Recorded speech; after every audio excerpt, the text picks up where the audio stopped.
svi ostalo, a svi naterani po istoj muci, jel? Bile su berbernice za neupućene. Berbernice su frizerski saloni za muškarce. Samo su se tad zvale berbernice. Ubitačna kombinacija je bila, ako je lokal do lokala, berbernica i kafana. Onda,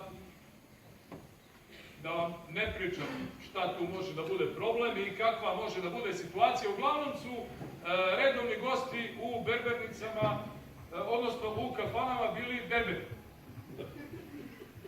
I onda su problem imali ljudi koji su dolazili da se šišaju i da se briju. Jer je bilo samo ono, ma nema problema, sine, ošišat ćete, čekaviki, samo ti kaži neki malo. Ništa ne može sikira.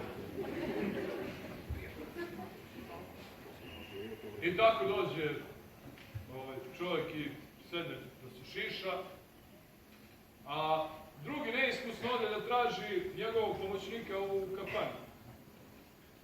Nekako ga izvuče i sedu opet ovaj za stolicu, ovaj krene da ga brije, da ga šiša, sve ostalo. A ovaj što je već bio u stolici kaže, majstoru, slušaj, Žar, ako Miki ošiša ovoga pre nego ti mene, ja tebi ništa neću da platim. Tebi to jasno?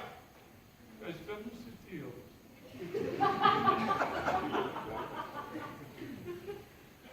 Završava on posao, sve to kako treba.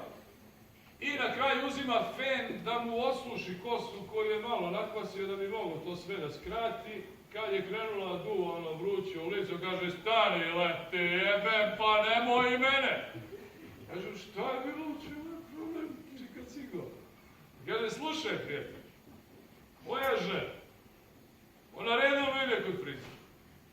I njoj stalno nabijaju na glavu to neko sranje gore koje je vrelo i koje je to... I mora to da isuši mozak, mora. Hoćeš i mene?